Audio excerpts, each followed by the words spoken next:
अमरनाथ यात्रा से जुड़ी रोचक कथा और 29 जून से शुरू हो रही है यात्रा। 29 जून 2024 से अमरनाथ यात्रा की शुरुआत होने जा रही है। यह यात्रा 19 अगस्त 2024 तक चलेगी। करीब 2 माह की ये यात्रा महादेव के भक्तों के लिए बेहद खास होती है।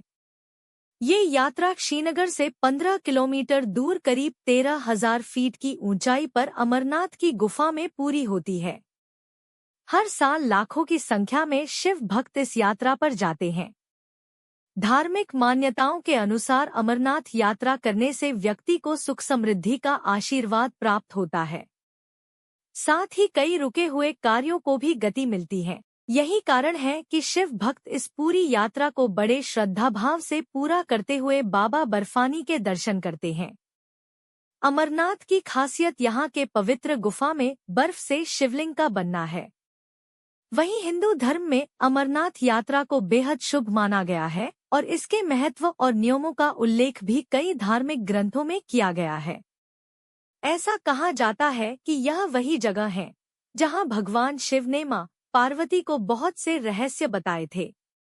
अगर आप भी इस बार अमरनाथ यात्रा करने जा रहे हैं तो उससे पहले यहाँ पर मौजूद उस गुफा के रहस्य के बारे में जान लीजिए। अमरनाथ से जुड़ी रोचक कथा।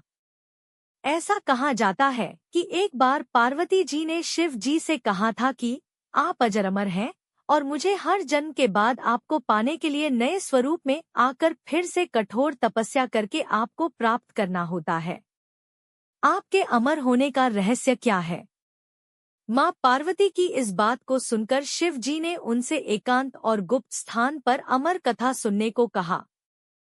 ऐसा भगवान शिव जी ने इसलिए कहा जिससे कि कोई उनकी अमर कथा न सुन पाए, क्योंकि जो उस कहानी को सुन लेता वह अमर हो जाता।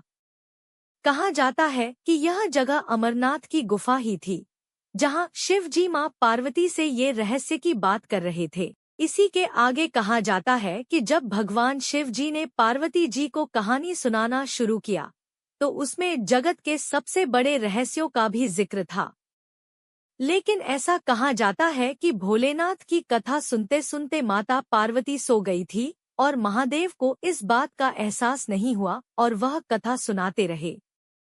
मान्यता है कि इस गुफा में पहले से 2 सफेद कबूतर मौजूद थे जो ये कथा सुन रहे थे। जब भगवान शिव ने देखा कि उनकी कथा दोनों कबूतर ने सुन ली है तो वह उनका वध करना चाहते थे। इसी पर कबूतर ने कहा है कि महादेव, अगर आप हमें मार देंगे तो आपकी अमर कथा का महत्व नहीं रह जाएगा। ऐसे तो प्रभु आपकी कथा असत्य सिद्ध हो जाएगी। कबूतरों की ये बात सुनते ही महादेव ने उन्हें प्राणदान दे दिया। भोलेनाथ ने उनसे कहा कि तुम सदैव इस स्थान पर शिव पार्वती के प्रतीक चिन्ह के रूप में निवास करोगे।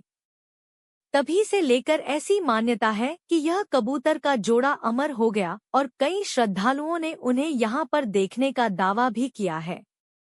इस तरह से यह गुफा अमर कथा की साक्षी हो गई और इसका नाम अमरनाथ गुफा पड़ा।